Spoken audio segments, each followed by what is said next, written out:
Hi, my name is John Jerry. I'm doing a series of teachings on how to one-on-one witness. You have no greater joy than leading someone to the Lord. You never feel more alive than telling someone about Jesus. But unfortunately, most Christians do not witness. And I believe it's because they simply do not know how, and they haven't been told an effective, an easy, and enjoyable, and effective way to witness to people.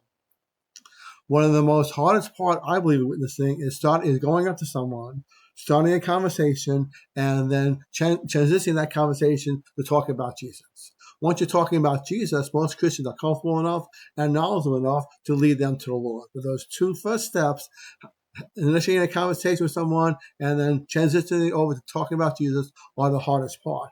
It was the hardest part for me.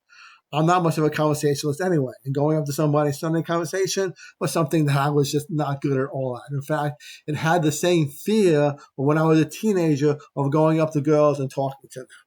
In fact, I never dated in high school, never dated in college. In fact, most of my life, I never could effectively talk to women. It was always a fear. I finally got over that. I finally got married at age 49. But it was too close to that fear of going up to somebody and talking to them until I learned the power of a tract. Using a tract to have a one-on-one conversation with someone is an easy, enjoyable, and effective way to do it. In fact, I have a tract here that says, "Are you a good person?" There you go.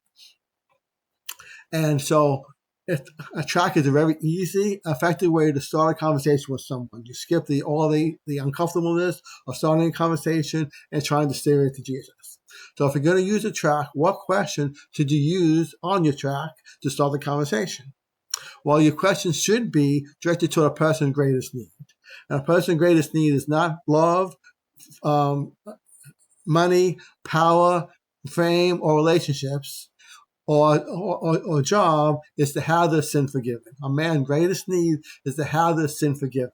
Good man's greatest problem is sin, and the source of all the problems. Sin separates us from God and each other. So what has God given us to expose a person's sin in their life? Well, the Ten Commandments. The purpose of the Ten Commandments is to expose a person's sin. And once a person sin is exposed, they see the need for Jesus. Because the less a person sees the need for Jesus, they're not going to listen to you about Jesus. So the Ten Commandments are designed to expose a person's sin and the need for Jesus. And this is in Galatians 3:23. Wherefore the law was our schoolmaster to bring us unto Christ.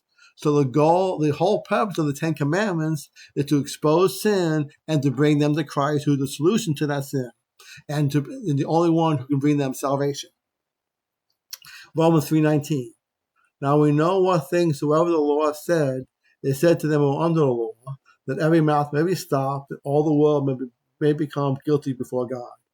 So the Ten Commandments' purpose is to expose people's sin and their guilt, and that will help them to realize that they need the Lord Jesus. So I have a tract here. This is one of the tracts at the bottom of this camp. It's asked a very simple question: are you a good person? And most people will say, yes, of course I'm a good person. And the next question is were you willing to take a test? And if they say yes, guess what happens? You're in a conversation. By using a tract and asking a question, you're already in a one-on-one conversation because you already know how to tract. Because we covered in the last teaching, so already know how to tract. So the only thing you have to add, instead of just handing somebody a tract, and say God bless you, you hand them the tract and ask them the question: are you a good person? And if they say yes, you ask, are you willing to take a test? Say God has a good person test. It's called the Ten Commandments. And if they say yes, then you start with the commandments. I like to start with the commandment, thou shalt not lie. So I ask them, have you ever lied? And the reason I ask that question is because that is the most common sin. It's kind of a universal sin. Almost everyone has lied. So usually they'll say, yes, I have lied.